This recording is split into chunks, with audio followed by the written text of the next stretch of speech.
Bien, le damos las gracias al Señor por lo que vamos a estudiar hoy día. Si bien el hermano Carlos dio justo en la enseñanza que vamos a ver ahora, la vamos a desarrollar un poquito, bueno, bastante en realidad, y quiero que podamos entender lo que el Señor nos quiera hablar hoy día en la mañana, porque es algo práctico, ¿bien? Si bien entendemos más o menos o entendemos a cabalidad lo que es el Evangelio y el vivir cristiano, muchas veces pasamos por alto cosas prácticas del cristiano, como la fe, como el amor, como el ayudar a otro. Son cosas prácticas que a veces no las tomamos en cuenta. Pero vamos a orar.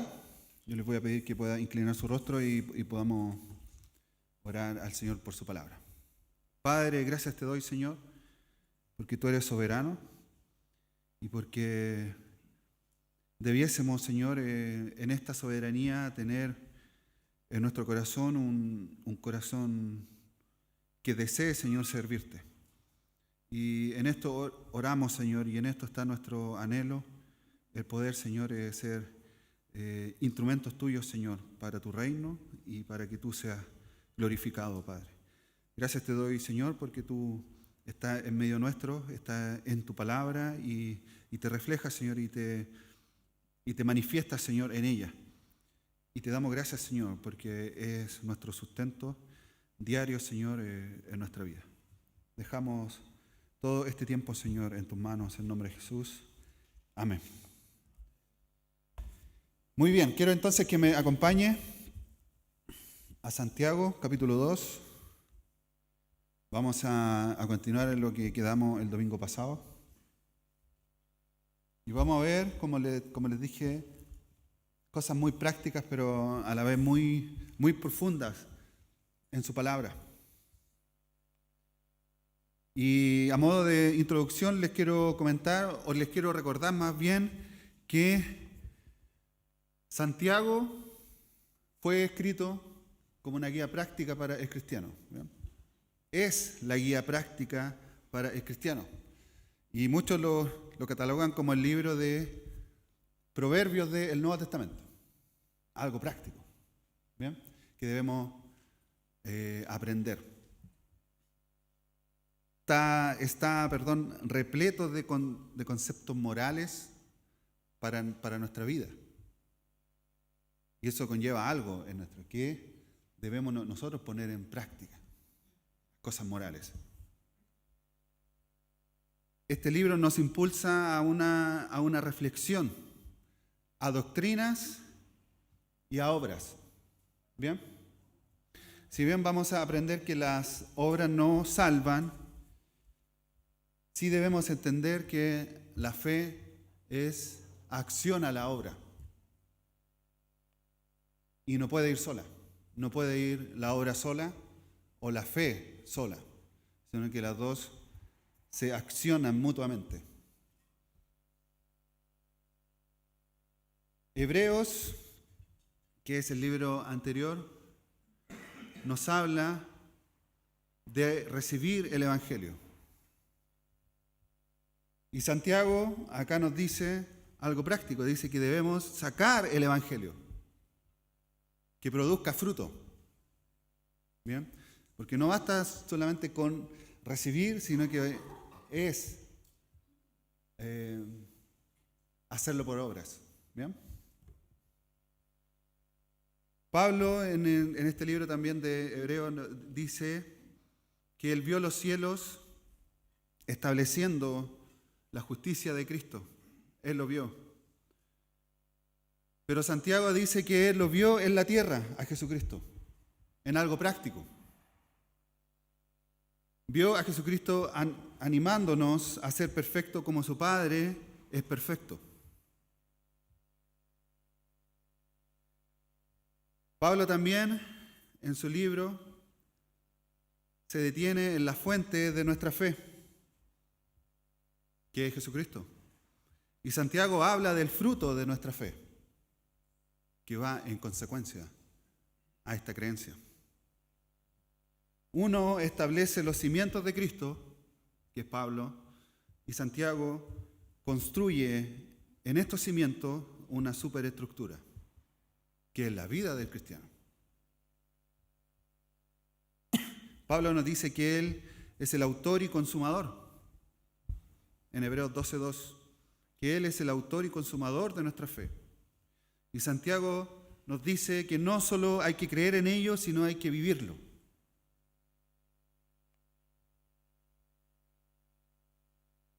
Pablo usa la expresión rico en buenas obras. Santiago usa la expresión rico en fe.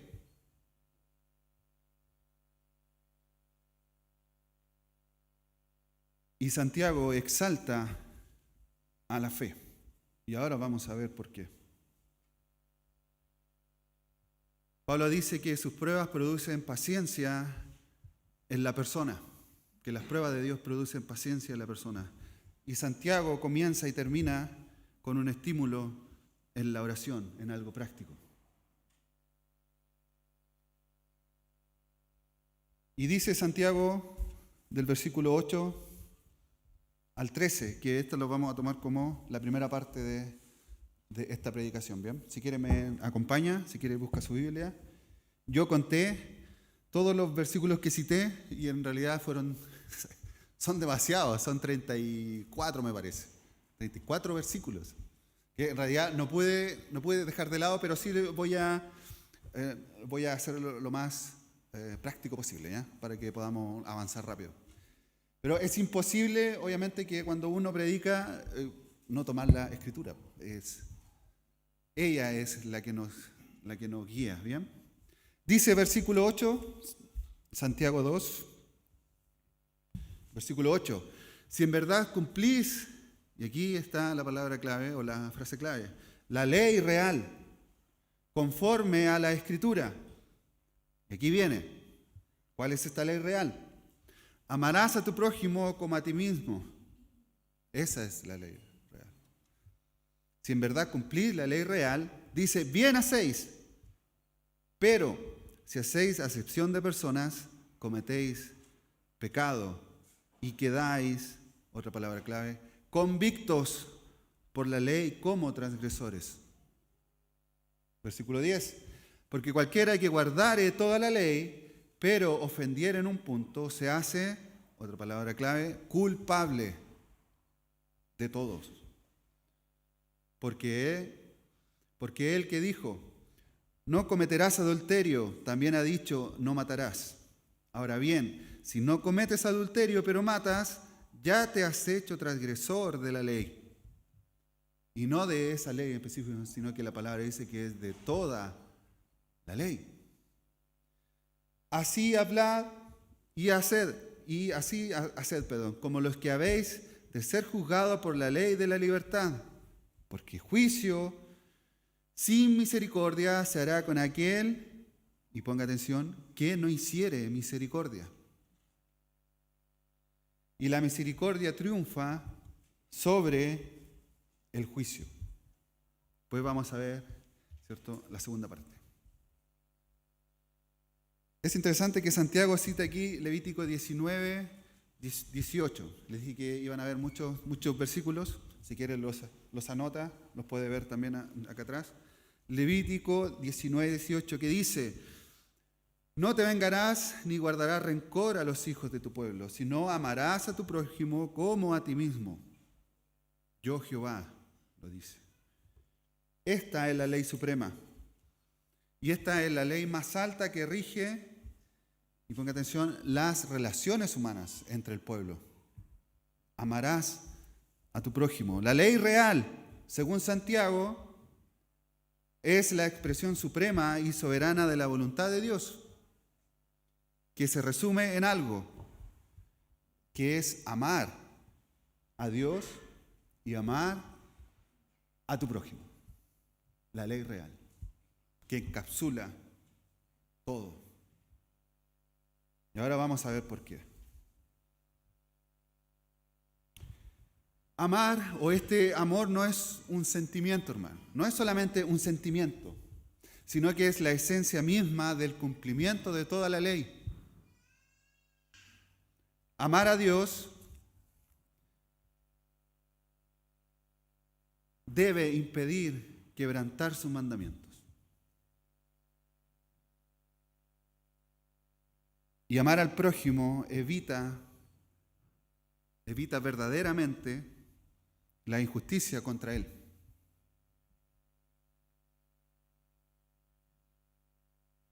Santiago lo toma como el amor, lo toma como que es la plenitud de la palabra de Dios, la ley real que debemos cumplir en algo práctico.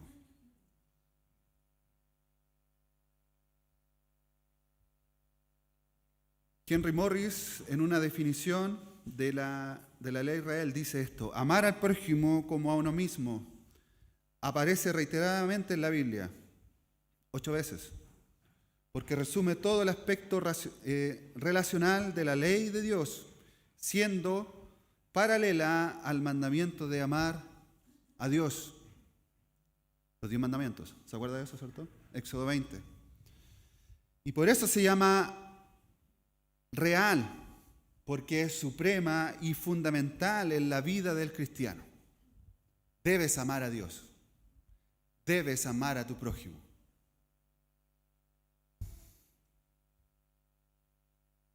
Porque esto confronta directamente, hermano, a nuestra vida. Por eso es práctico lo que Pedro dice aquí. Esto confronta directamente a nuestra vida porque naturalmente somos egoístas. Nos amamos a nosotros mismos, por supuesto, pero amar al resto,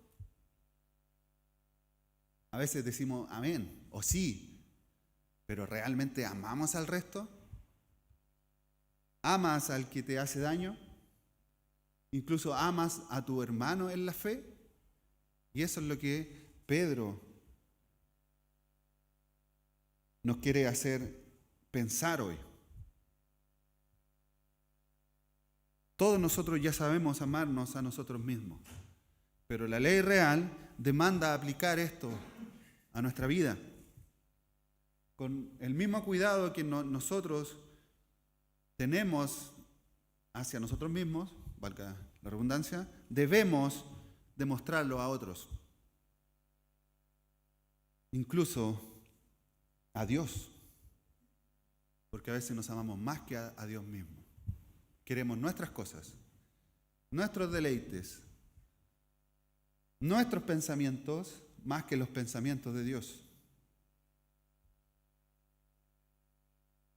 El amor verdadero viene por algo sobrenatural y que es desinteresado, hermano. Gálatas 5:22 dice: más el fruto del Espíritu es amor. Más el fruto del Espíritu es amor, gozo, paz, paciencia, benignidad, bondad y por último, fe. Romanos 5:5 dice: y la esperanza no avergüenza, porque el amor de Dios ha sido derramado en nuestros corazones por el Espíritu Santo que nos fue dado. Pedro nos enseña esto. Debemos vivir este mandamiento, hacerlo práctico. No solo debemos evitar el favoritismo que muchas veces tenemos inevitablemente en nuestra forma carnal contra algunos hermanos, sino que debemos amar a todos. Usted me debe amar, hermano. No escuché ninguna amén, pero sí, es verdad. Ya me dio claro. Usted debe amar a su hermano que tiene al lado. Amarlo. Amar al Señor y amar a su prójimo. Filipenses 2, del 3 al 4. Nada hagáis por contienda o por vanagloria, antes bien con humildad, estimando cada uno a los demás como superiores a él mismo. No mirando cada uno por lo suyo propio, sino cada cual también por lo de los otros. Debemos considerarnos O sea, considerar, perdón, a los demás. Y muchas veces considerarlos superiores a nosotros. Y la pregunta ¿es así? ¿Yo me puedo negar a mí mismo para ayudar a mi hermano? ¿Puedo quitarme un pan de la boca para ayudar a mi hermano? ¿O es mi familia primero? Yo soy primero y después lo que sobra a mi hermano. Y me considero bondadoso porque doy lo que me sobra. Es que Dios me ha dado tanto, hermano, que doy ya la colita. Y eso lo doy. Y nos consideramos bondadosos, hermano. Lea Hechos y vea cómo fue la iglesia. Quizás algunos lo catalogan como algo extremista. Vendían todo lo que tenían. Vendían todo, incluso los ricos, hermanos. Todo lo que tenían para que nadie pasase hambre o tuviese necesidad. Santiago nos encara esto. Y encara porque él bien entendía a quienes les estaba hablando, que no era a inconversos, era a cristianos.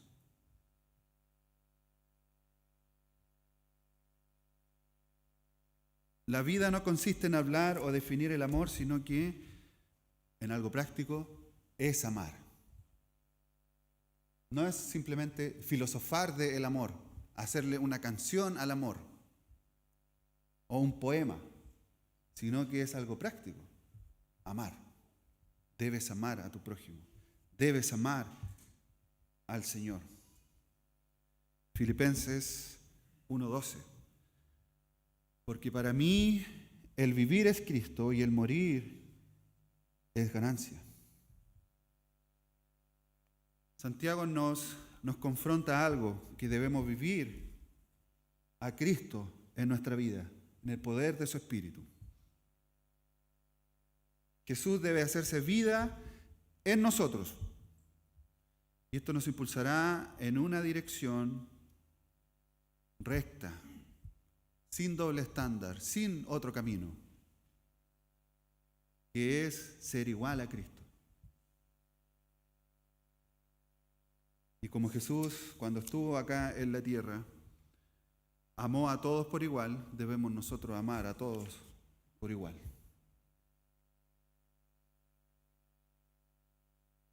Si bien el amor al prójimo, hermano, debe ser entendido como el amor a mi hermano, en la fe, este debe ser real.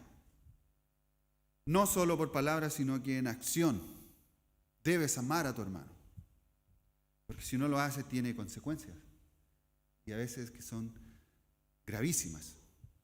Y el que no ama a su hermano, delata que no es hijo de Dios. Y esta es una de las consecuencias gravísimas. Primera de Juan 2, del 9 al 11 nos habla de esto. Todo aquel que no ama a su hermano aún permanece en tinieblas. Interesante. Todo el que no ama a su hermano aún permanece en tinieblas. ¿Crees que es difícil amar a tu hermano? Sí, pues, hermano, es difícil. Porque teóricamente lo decimos. Porque teóricamente lo estudiamos. Muchas veces hasta lo enseñamos teóricamente. Pero prácticamente es difícil. Y créame que nos va a costar amar a nuestro hermano.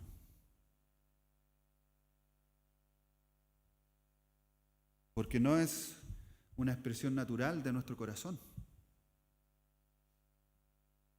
Pero hay algo, pero tenemos una ventaja, hermano. Cristo vive en ti y en mí. Desde el momento en que creíste en Él y aceptaste su salvación. Y como Cristo vive en nosotros y aquellos que hemos nacido realmente de nuevo, debemos ver este amor. reflejado en nosotros, porque no viene de nuestra carne, sino viene por el Espíritu que mora en nosotros. Así que si no amas a tu hermano e incluso lo aborreces, debes autoexaminarte.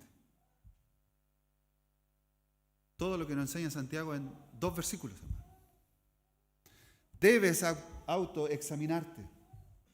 Si no te gusta congregarte con tus hermanos, debes autoexaminarte.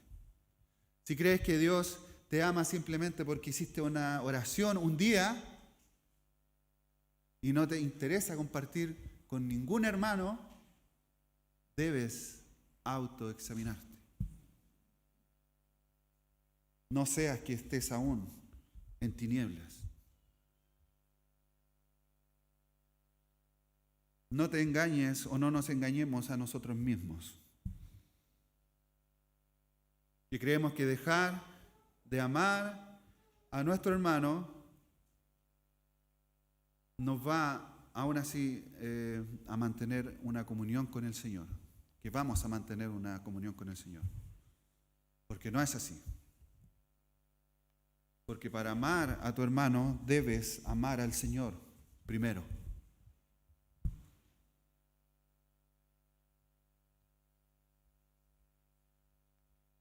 Una de las evidencias que demuestra que un hombre no ama a su hermano, o peor aún, no ama a Dios mismo, es los frutos que entrega, que son de la carne. Celos, pleitos, iras, contiendas, disensiones y divisiones.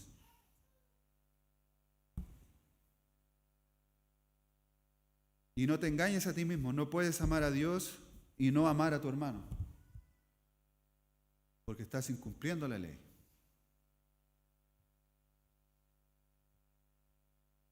Santiago nos enseña que guardar los mandamientos de Dios requiere hacerlos con todos y no solo con algunos. No se puede decir que se conoce a Dios y no cumplir sus mandamientos, ya que la obediencia a Dios es la manifestación de nuestra conversión. Primera de Juan 2, del 4 al 5.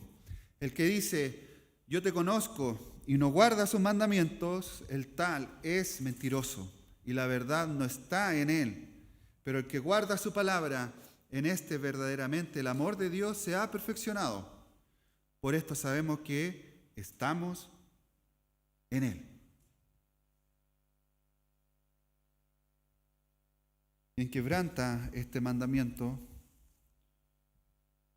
está lleno de una acción pecaminosa. Esto nos enseña la palabra. Deuteronomio 16, 19. No tuerzas el derecho, no hagas acepción de personas, ni tomes soborno, porque el soborno ciega los ojos de los sabios y pervierte las palabras de los justos.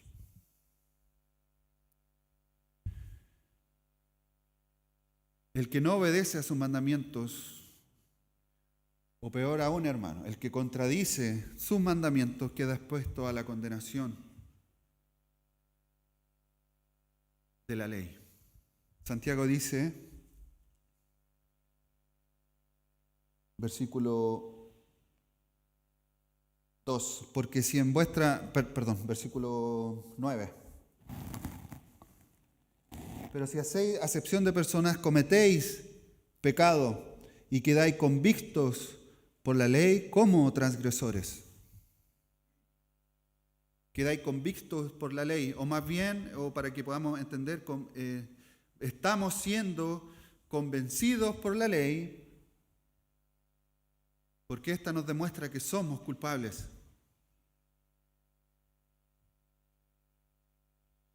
El que transgrede la ley, es culpable.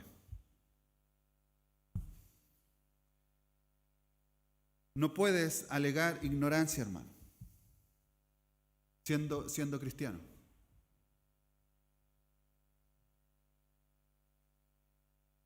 Pero si hacéis acepción de personas, cometéis pecado y quedáis convictos por la ley como transgresores. Esto quebranta la ley completa de Dios. Y la pregunta es ¿por qué? Porque va directamente relacionada con lo que estábamos hablando ahora, con el amor a Dios y el amor al prójimo, que ésta cumple toda la ley. Mateo 22:40, de estos dos mandamientos depende toda la ley y los profetas, dice el Señor. Pero el que solo quebranta una es culpable de todo. Como le dije, Santiago sabía a las personas que le estaba escribiendo. Sabía que muchos se esforzaban por cumplir la ley, pero sabía que estaban fallando en algo, en el amor, y que esto les hacía incumplir toda la ley. Romanos 3:20. Ya que por las obras de la ley ningún ser humano será justificado delante de él, dice. Es interesante lo que dice aquí. Porque por medio de la ley es el conocimiento del pecado. ¿Crees que porque no eres cristiano te salvas de esto? Tampoco te salvas de esto. Porque cuando los gentiles, Romanos 14:15, porque cuando los gentiles no tienen ley, hacen por naturaleza lo que es de la ley. Y aunque estos no tengan ley, son ley para sí mismos, mostrando la obra de la ley escrita en sus corazones. Dando testimonio, ¿qué cosa? Su conciencia. Y acusándoles o defendiéndoles sus razonamientos. Por eso el mundo sabe que matar es malo, robar es malo, mentir está mal.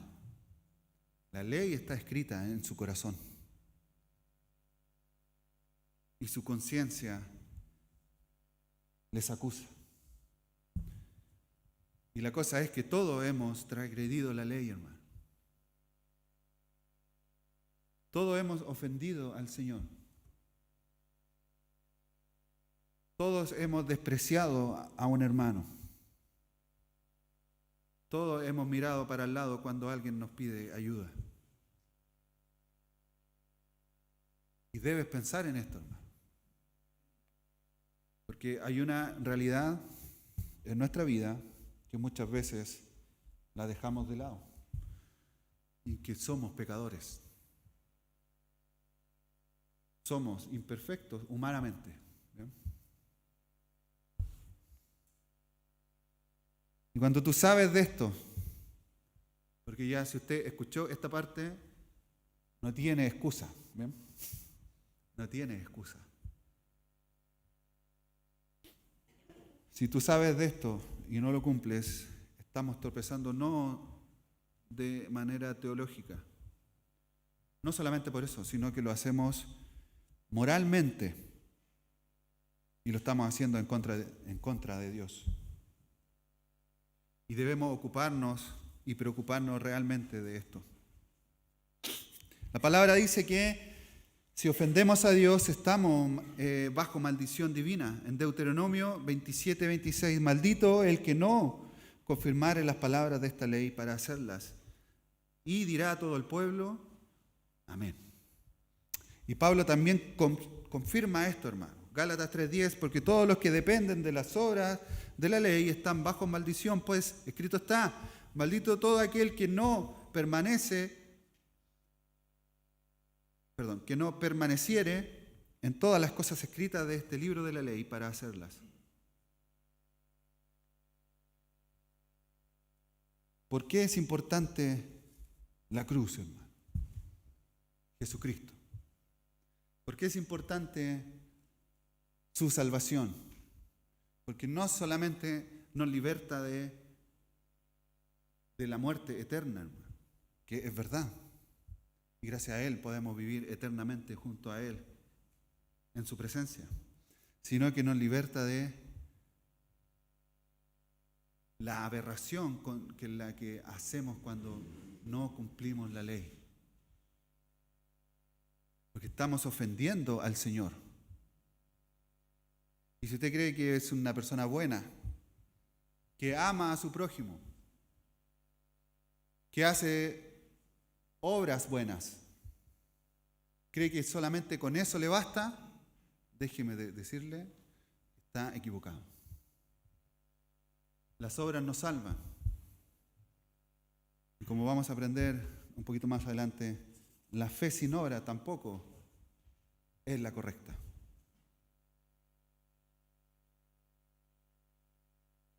Versículo 11. Porque el que dijo, no cometerás adulterio, también ha dicho, no matarás. Ahora bien, si no cometes adulterio, pero matas, ya te has hecho transgresor de la ley. Y es interesante lo que encontramos aquí, hermano. Lo encontré interesante porque ataca algo especial en nuestra vida. Dos pecados. Si bien estos dos mandamientos son independientes, no cometerás adulterio y no matarás, apuntan a algo puntual. Ambos salen de la misma mente y constituyen un todo en la ley, porque nacen en la mente. Santiago nos dice, pudiese que alguien en su vida no transgreda el primer mandamiento, pero sí transgrede el segundo, y en cualquier caso sería culpable de toda la ley, porque van unidos entre sí, porque el adulterio y el asesinato se maquina primero en la mente y en el corazón. Si se acuerda, cuando vimos el Sermón del Monte, Jesús lo enseñó.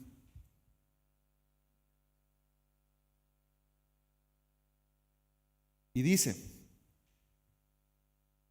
que aunque no se cometan estos actos física o literalmente, si están en tu mente el adulterio y el homicidio, es suficiente para pecar contra Dios.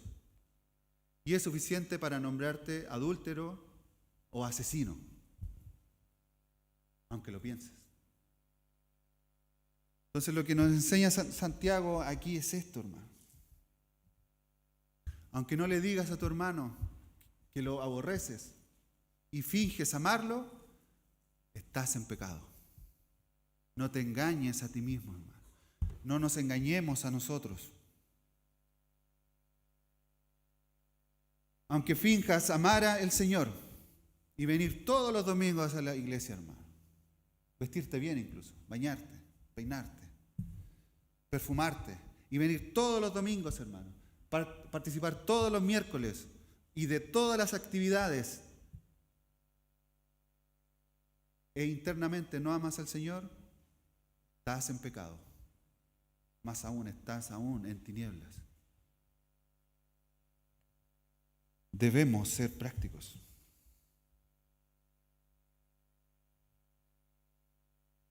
Santiago nos induce como lectores a entender algo, hermano, que la acepción de personas es contraria a la ley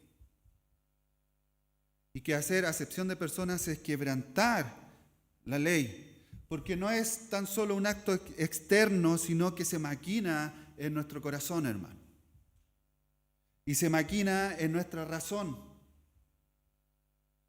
porque a veces sabemos cuando estamos ofendiendo a nuestro hermano, porque lo hacemos deliberadamente y deliberadamente incumplimos esta ley. Solo una vida de fe verdadera cumple la ley real. El legalismo, en cualquier modo en que se manifieste en nuestra vida, es una forma de quebrantar la ley. No es algo externo. Debemos obedecer a Dios en todo lo que nos manda. ¿Por qué? Porque está en su palabra. Y su palabra es la ley perfecta. Cualquier tipo de voluntad humana contraria a Dios, dice su palabra, que es pecado. Incluso la la discriminación a nuestro hermano. ¿Entiende esto? ¿Tiene sentido lo que le estoy diciendo? Si quebrantas la ley de Dios, estás en pecado. Pero aquí hay algo que se manifiesta y se manifiesta en misericordia para nosotros, que es la fe. Nuestra vida cristiana tiene absolutamente una relación en lo que decimos y en lo que hacemos. Debe ir junto. No puedo yo predicar algo como ¿cómo se llama el dicho? El padre Gatica, que predica y no practica, el que enseña y no practica lo que enseña.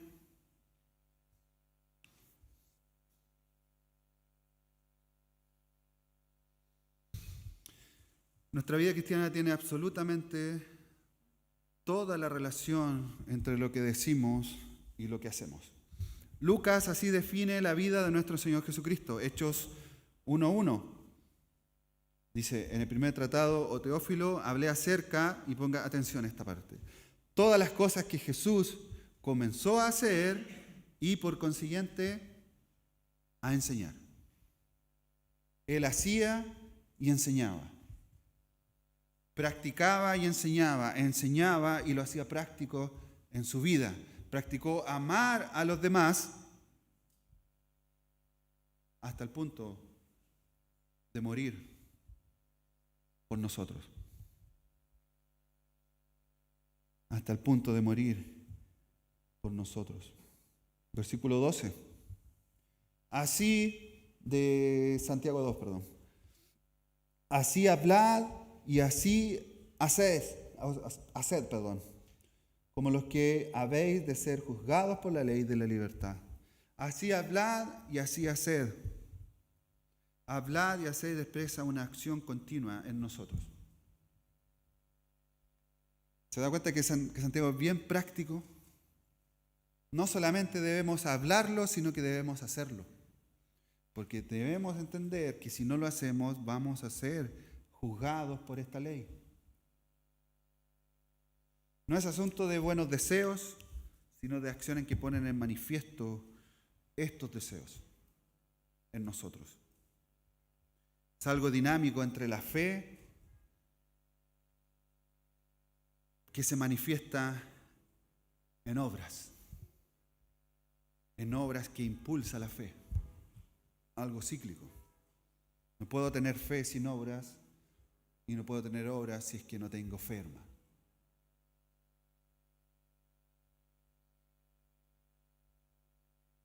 Porque juicio, versículo 13 de Santiago 2, porque juicio sin misericordia se hará con aquel que no hiciere misericordia, y la misericordia triunfa sobre el juicio. Y esta conclusión de esta primera parte es precisa. Para aquel que no practica la misericordia va a haber una sentencia. Y esta estará en el juicio. Y esta corresponde a la perfecta justicia retributiva de Dios. Pablo también nos advierte esto. Por la ley somos juzgados. Por la ley conocemos el pecado. Gálatas 6, 7 al 8, no os engañéis. Dios no puede ser burlado, pues todo lo que el hombre sembrare, eso también segará. Porque el que siembra para su carne, de la carne segará corrupción, mas el que siembra para el Espíritu, del Espíritu segará vida eterna. Dios otorga misericordia, hermano, a quien se la pide. Eso dice su palabra. Y está la cruz de Cristo para demostrar esto, hermano. De la misma manera que Él entrega misericordia, demanda misericordia de nosotros. Mateo 18, 32 al 33. Entonces, llamándole su Señor, le dijo: siervo malvado, toda aquella deuda te perdoné porque me rogaste. ¿No debías tú también tener misericordia de tu consiervo, como yo tuve misericordia de ti?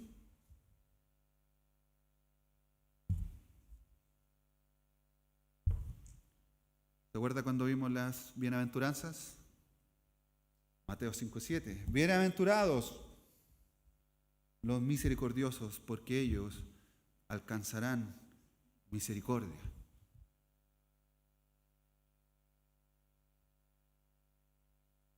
Le dije que había hartos versículos. ¿Bien? Colosenses 3, del 12 al 13. Vestidos pues como escogidos de Dios, santos, amados, de entrañable misericordia, de benignidad, de humildad, de mansedumbre, de paciencia, soportándoos. Y aquí está esto en el amor. Unos a otros y perdonándonos unos a otros, si alguno tuviere queja contra el otro. De manera que Cristo os perdonó, así también hacedlo vosotros.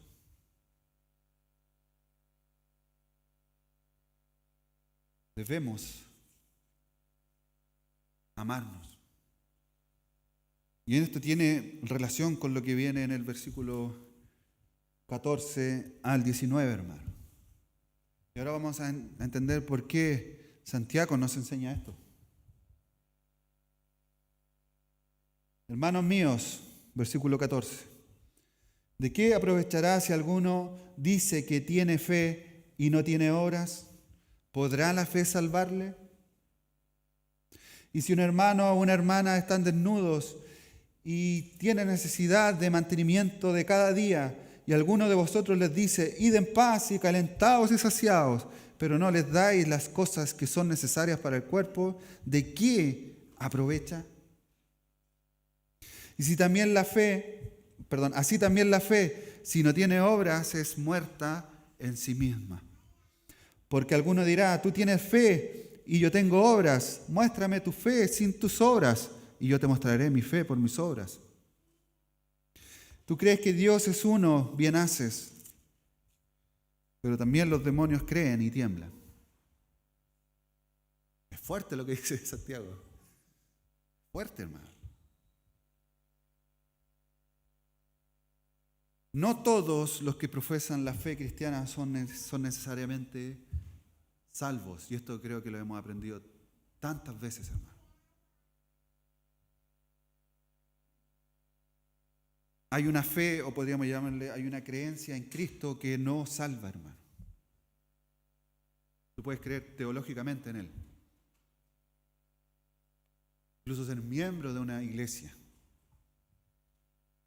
Dar tu diezmo, hermano. Ofrendar, dar tu tiempo, enseñar. Esto ya lo habíamos visto anteriormente. Incluso ser líder de la iglesia, hermano. Y no conocer a Cristo. Ejemplos varios en la Biblia. Personas que profesaron fe en Jesús y nunca fueron salvos. Hechos 8:9 nos habla de alguien, de Simón. Creyó e incluso fue bautizado. Fue parte de la iglesia. Él era, antes de ser bautizado, era como un brujo, un hechicero.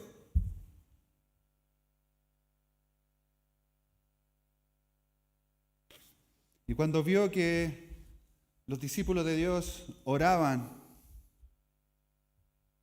para entregar el Espíritu Santo, imponían manos, él quería lo mismo. Dijo, yo quiero ese poder. Yo quiero lo que ustedes tienen.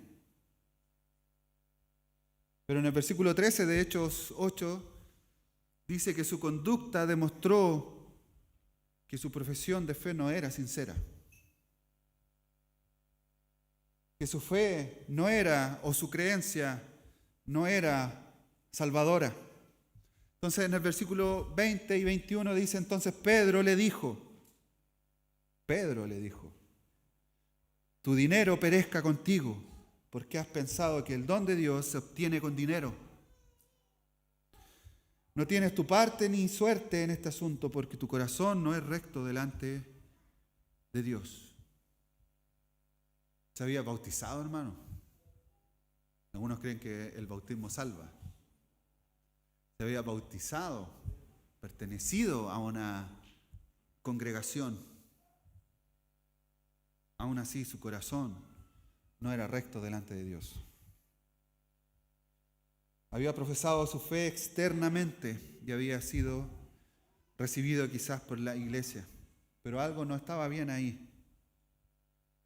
Y es lo que el Señor nos manda siempre, siempre, siempre, hermano, en su palabra, a que chequemos el corazón. ¿Dónde está tu corazón? ¿En las riquezas? ¿En los milagros? ¿Dónde está tu corazón? Su corazón no había sido cambiado. Su conducta demostraba que su fe o su creencia no era la que salvaba. No toda la fe o creencia en Cristo salva, hermano. No toda la fe en Cristo salva. ¿Por qué? Vamos a ver otro ejemplo. Juan 2, del 23 al 25. Estando en Jerusalén en la fiesta de la Pascua, Jesús, muchos creyeron en su nombre. Viendo qué cosa, las señales que hacía, milagros que él hacía, pero Jesús mismo no se fiaba de ellos porque conocía a todos y no tenía necesidad de que nadie diese testimonio del hombre, pues él sabía lo que había en el hombre. Muchos creyeron a su nombre. Y la causa de creer a su nombre, o esta fe entre comillas, fueron los milagros de Jesús. Ellos vieron lo que él hacía. Pero buscaban esto, milagros. Buscaban sanidad. Buscaban saciar su hambre. Pero su corazón estaba lejos de él.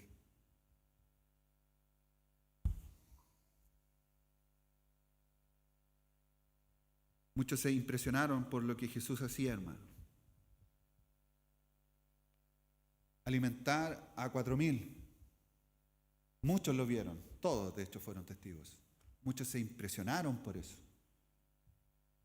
¿Cuántos de ellos realmente le seguían porque creían que Él era el Mesías? Jesús conocía sus corazones.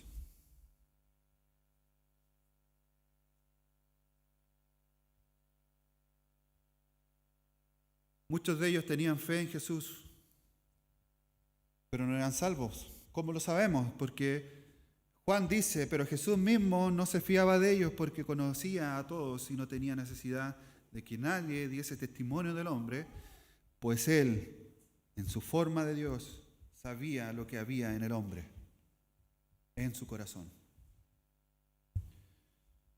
Sabía que su fe no era para Él, sino era para sus obras, sus milagros. Santiago trata este tema súper importante en esta sección, hermano. Porque Santiago lo trata como una forma de vida o muerte para el hombre. Está jugando su vida aquí, jugando, su futuro. Una persona puede creer que es salvo cuando realmente no lo es. Y si esta persona se equivoca, hermano, le puede costar su destino eterno. Le puede costar su vida eterna. Pero Santiago por eso nos enseña esto, práctico, y nos da estas enseñanzas prácticas. Santiago nos da cuáles son las marcas de la fe que salva. Y lo vamos a ver ahora, hermano. Deme un par de minutos y se las digo. Primero, la fe salvadora es una fe que obra, una fe práctica. Versículo 14, hermanos míos, ¿de qué aprovechará si alguno dice que tiene fe y no tiene obras? ¿Podrá acaso la fe salvarle? Primero que nada, Santiago está hablando de una fe que salva, una fe salvadora. Porque lo sabemos al final. ¿Podrá la fe salvarle? Le dice Santiago.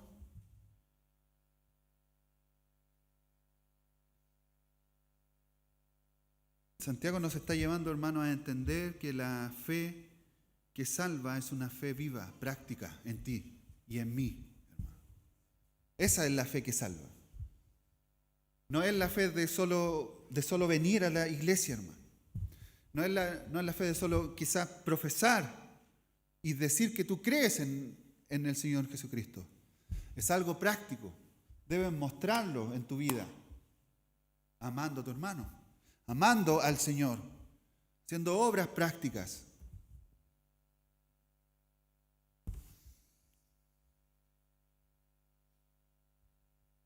Esto se implanta en nosotros a través de su Espíritu, porque fuimos regenerados y hemos nacido de nuevo. Y esta fe viva es una fe que obra, que inevitablemente produce frutos en ti, hermano. Y muchos aún no conocen siquiera su don. No conocen qué fruto tienen. Y tú le preguntas, ¿cuántos años llevas en la iglesia? 15 nomás, hermano.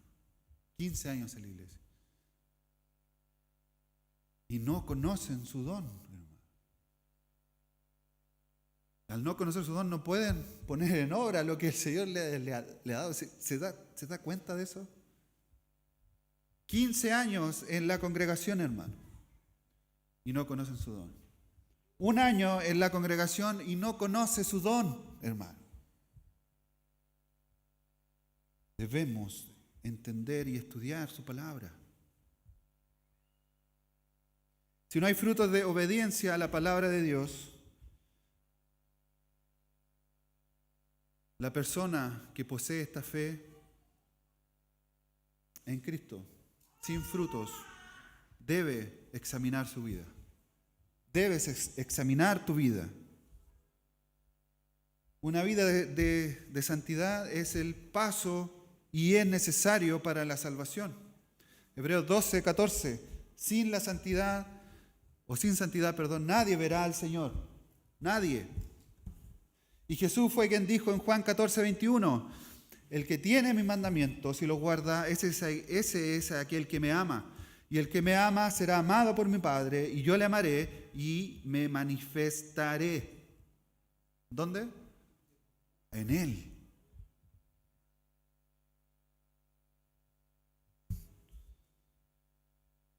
Ya para ir concluyendo. Amigo y hermano, aunque nosotros no somos salvos por obras, hermanos, nadie puede ser salvo sin demostrar obras. Nadie. Eso es lo que Santiago pregunta en el versículo. ¿De qué aprovechará si alguno dice que tiene fe y no tiene obras? ¿Podrá la fe salvarle? 2 preguntas aquí. Y la respuesta a la primera.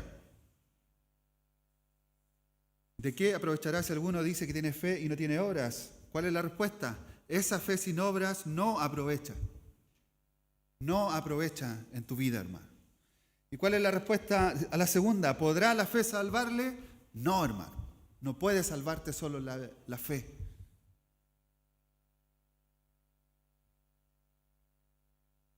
Una fe estéril no es una fe que salva. Una fe sin obras no es una fe que salva, hermano.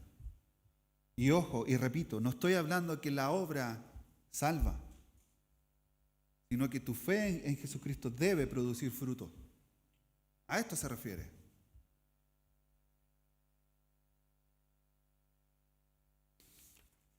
Pablo nos dice en Gálatas 5:6, porque en Cristo Jesús ni la circuncisión vale algo, ni la incircuncisión, sino la fe que obra por el amor. La fe verdadera obra por el amor. ¿Cuál amor? El que ya habíamos visto. Amor a Dios, amor a tu prójimo. Servimos a los hermanos porque amamos a Dios, hermano. Sirves a la congregación porque amas a Dios. No amas a los hermanos solamente. o no amas a Dios solamente. Debe ir a la par. Amar a Dios, amar a tu prójimo como a ti mismo. Le demostramos a Dios que le amamos cuando amamos a nuestros hermanos, que son los hijos de Dios. El amor a Dios es la esencia de nuestra fe salvadora. Nos dice Jesús: el que me ama guarda mis mandamientos. Si tú le amas al Señor, debes guardar sus mandamientos. Lo hacen naturalmente. ¿Bien? A esto se refiere. Naturalmente lo haces. ¿Por qué? Otra vez, tenemos al Espíritu en nosotros. Y Cristo vive en ti y en mí. ¿Bien? Santiago nos dice en qué consiste estas buenas obras. Entre muchas cosas que vemos en la palabra, consiste en proveer para las necesidades de nuestros hermanos en la fe. Y si un hermano, versículos 15 y 16, o una hermana están desnudos y tienen necesidad de mantenimiento de cada día, y alguno de vosotros le dice: voy a estar orando por ti, hermano, para que el Señor abra puertas. Y si no hay una puerta, siempre se dice esto: abre ventanas, como si fuera algo bíblico, hermano. Id en paz, calentados y saciados, pero no les dais las cosas que son necesarias para el cuerpo. ¿De qué te sirve, hermano? ¿De qué aprovecha? El amor debe haber entre los hermanos, debe estar Dios en medio.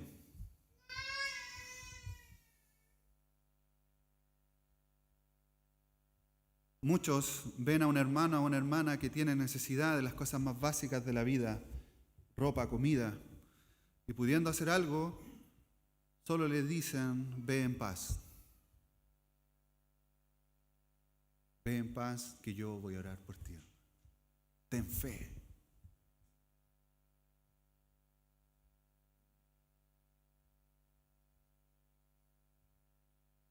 ¿Crees que es suficiente tener un ministerio de misericordia en la iglesia para ayudar al hermano? ¿Crees que eso es suficiente y suple la necesidad que hay?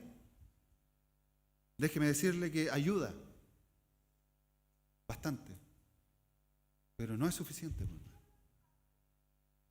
Usted sabe, los hermanos que sufren necesidad en la congregación, pero tiene que correr donde el anciano o el diácono y le dice: hermano, a él le falta, denle. Es que yo doy mi diezmo, hermano, ahí deberían sacar el 10% de ese diezmo y darle al hermano. Y así creemos que engañamos al Señor. Vendemos nuestra propiedad, pero nos quedamos con el dinero. ¿Se acuerdan de ese ejemplo, no? En la palabra. Gracias, hermano. No debemos o no podemos engañar al Señor. Y a veces nuestra respuesta es: sabemos que alguien está pasando necesidad, y nuestra respuesta muchas veces fría es: gracias por la información, hermano. Punto. En el WhatsApp: voy a estar orando por ti, carita feliz. O el emoji, claro, el de las manitos. ¿Ah? Estaré orando por ti, hermano. Qué pena. Qué tristeza.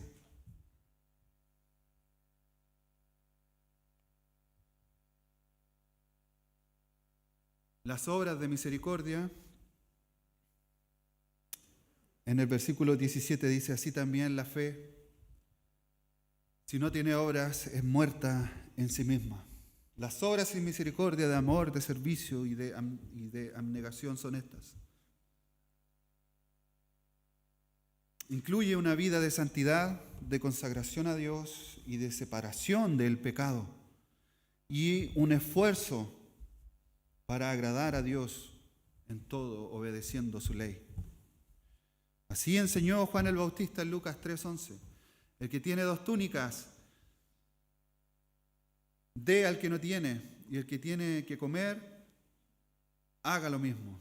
Y lo mismo enseña Juan en 1 de Juan 3, 17 y 18. Pero el que tiene bienes de este mundo y ve a su hermano tener necesidad y cierra contra él su corazón, ¿cómo mora el amor de Dios en él? ¿Cómo va a morar el amor de Dios en él si cierra su corazón contra el hermano? Hijitos míos, dice, no amemos de palabras ni de lengua, sino de hecho y en verdad.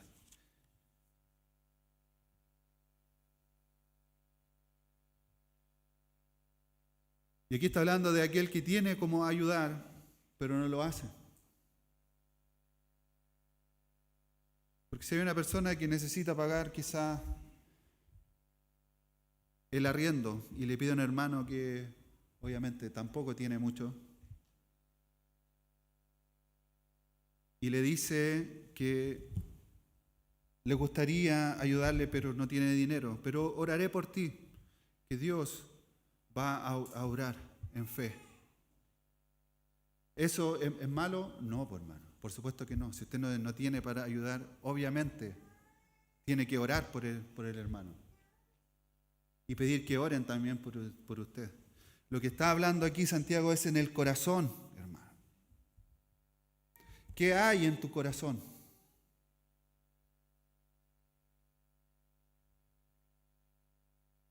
En tu corazón debe haber amor a Dios y amor al prójimo. La segunda marca es, la fe salvadora nunca va sola. Versículo 18, pero si alguno dirá, tú tienes fe y yo tengo obras, muéstrame tu fe sin obras y yo te mostraré mi fe por mis obras. Y Santiago aquí como que habla contra o está discutiendo en buena manera contra un hermano de la congregación. Muéstrame tu fe sin obras, le dice, y yo te mostraré mi fe por mis obras.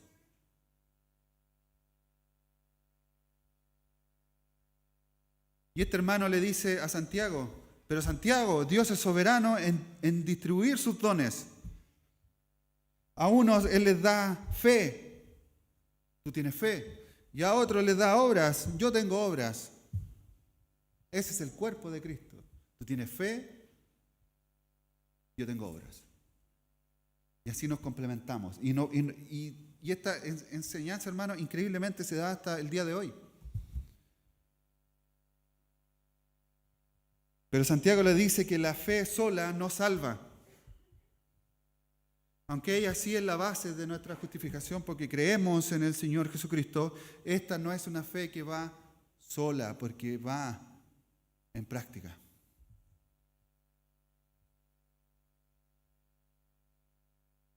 Es una fe viva, una fe que obra, una fe que es obediente y una fe que produce santidad.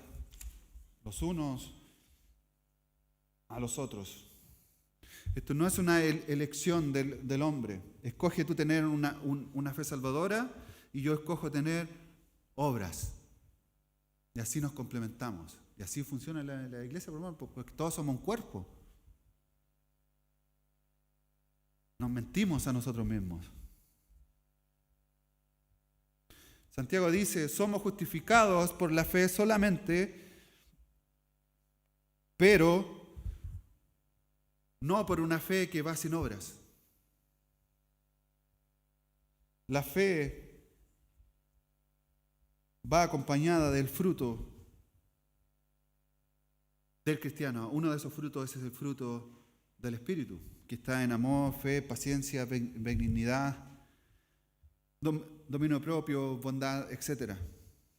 Porque ésta se manifiesta y lucha contra el pecado y lucha para ser igual a Cristo. Jesús nos enseña también en su parábola en Mateo 13:23, más el que fue sembrado en buena tierra, este es el que oye y entiende la palabra y da fruto y produce a 160 y a 30 por uno. Y lo que nos enseña aquí Jesucristo es que la salvación produce solamente una gracia, sino que la fe también produce obras, porque se multiplica. Juan 15:8, en esto he glorificado a mi Padre, dice el Señor Jesucristo, en que llevéis mucho fruto, y así llevando el fruto y mucho, podáis y seáis así mis discípulos. ¿Qué frutos? Les puedo nombrar algunos. Habrá fruto de un carácter como el de Cristo. Y este es el fruto del Espíritu: amor, gozo, paz, paciencia, benignidad, bondad, fe, mansedumbre, templanza, porque contra tales cosas no hay ley, porque provienen de Cristo. Gálatas 5, del 22 al 23 dice. Otro fruto, habrá fruto de una conducta como la de Cristo. El que dice que permanece en Él debe andar como Él anduvo. 1 Juan 2:6.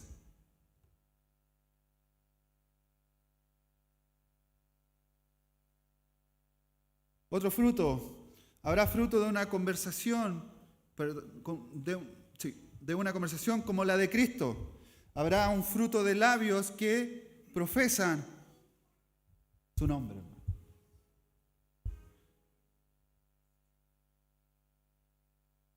Hebreos 13:15. Fruto de labios que confiesan su nombre. Un fruto del Hijo de Dios. Cuarto fruto. Habrá un fruto de convertidos. Gente que se convierte a Cristo y crece en Él para llegar a ser como Él en esta tierra.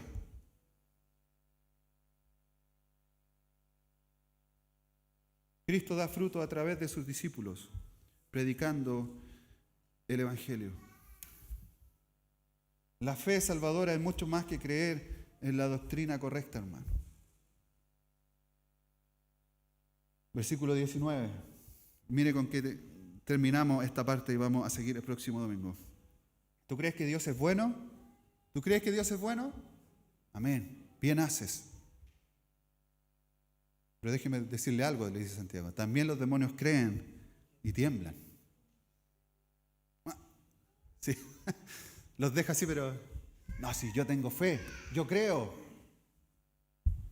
También los demonios, por mano. Incluso tiemblan, cosa que a veces uno no hace. Una persona puede poseer toda la teología correcta de la palabra. Hablar en arameo, en griego. Predicar en estos idiomas, hermano. Aún así, no entender la palabra. Y el ejemplo son los demonios. Ellos saben quién es Dios. Incluso ellos lo han visto, hermano. Han visto a Jesucristo. Vieron su obra, sus milagros. Ellos saben que hay un Dios vivo y que está a la espera para juzgarles. Por eso tiemblan. Sabe que Dios es trino. Lo tienen ahí, hermano. Aún así, no creen. Y serán juzgados en aquel día, dice la palabra. Incluso los demonios conocen acerca de la iglesia. Todo ese conocimiento a través de todos estos años, hermanos. Conocimiento bíblico, ortodoxo, el correcto, todas las fases de la iglesia, por qué se pelean. Unos creen que Jesús viene antes, que Jesús viene después, que Él ya vino, que los 1000 años, todo eso lo conocen, hermano. Excepto el día en que Él vendrá.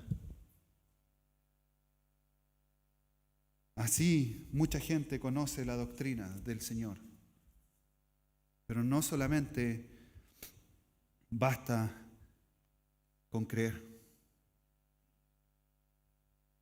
Debemos poner nuestra fe en obras. La fe que salva es más que conocer la doctrina correcta. Es más que eso. Tú debes temblar en tu corazón, hermano. Temer al Señor. amarle a Él, amar a tus hermanos, cumplir su palabra, refugiarte en la cruz de Cristo, entendiendo que no somos capaces humanamente de cumplir su ley, hermano. Pues todos somos pecadores y todos hemos ofendido al Señor. Y si tú dices que no es así, muéstrame qué ley no has roto. Y te diré cuán salvo eres. Eso es lo que nos dice Santiago. Si tú dices que eres bueno, demuéstralo y dime qué ley no has roto.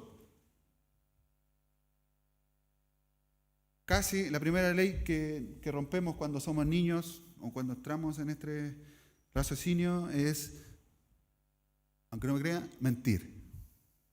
O ocultar la verdad, digámoslo así. Obviar la verdad. ¿Ah? Omitir la verdad. Mentimos, hermanos. La palabra dice que ya solamente con mentir hemos transgredido toda la ley. Y si dice que no has transgredido la ley, haces a Dios mentiroso. ¿Y qué dice la palabra? ¿Qué dice? Si haces a Dios mentiroso, no mora en ti, hermano. Pregúntate esto, grupos pequeños. ¿Poseo yo esta fe salvadora?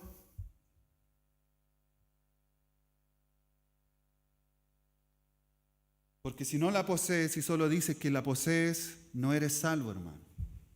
Debes creer en Jesucristo. Las promesas de salvación no son para los que solamente lo profesan con su boca, sino son los que viven esta fe en obras. Debes tener obras en tu vida, hermano. Debes confesar el nombre del Señor, amar a tu prójimo.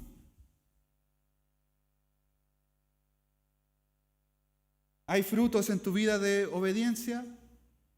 Examínate, examina a tu hermano. Crezcamos en ello. ¿Hay frutos en tu vida de santidad? Debes preguntarte también esto. Muchos en la iglesia viven engañados acerca de su salvación y creen que son salvos, cuando en realidad sus vidas no demuestran obediencia a Dios, hermanos. Pero Dios, que es rico en misericordia, nos muestra su amor a través de la cruz, hermano.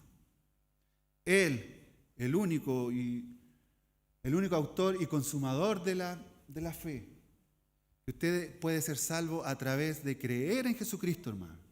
Entregarle su vida, dejar que Él gobierne su corazón. Se va a dar cuenta que los frutos que va a tener usted van a ser naturales. Saldrán por usted naturalmente. No le costará amar a su hermano, aunque muchas veces cuesta, humanamente. No le costará ser dadivoso. No le costará obedecer a su ley. Examinémonos cada día a nosotros mismos. Pónganse en pie, el siguiente domingo vamos a continuar esta parte, ¿cierto? Vamos a englobar toda esta enseñanza, pero es interesante, como yo les dije, que Santiago es práctico y nos manda a una vida de practicidad, como cristianos, hermanos. Debemos amar al Señor y amar a nuestro prójimo, esperando también la misericordia del Señor.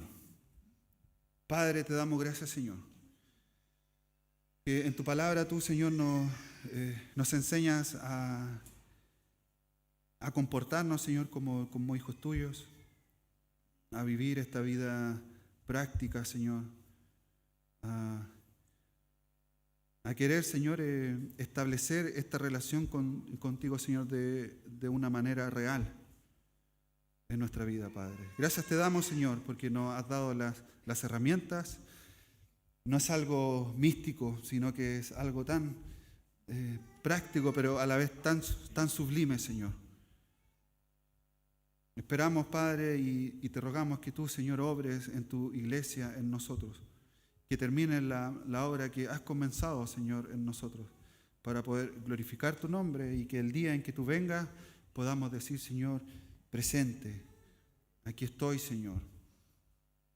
Y solamente nos queda, Señor,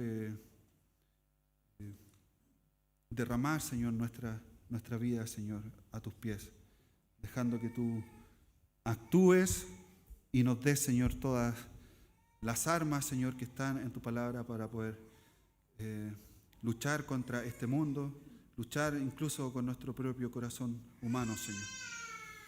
Gracias, Padre, te damos, Señor, porque tenemos nuestra fe puesta en ti y en tu Hijo Jesucristo. En el nombre de Jesús, amén.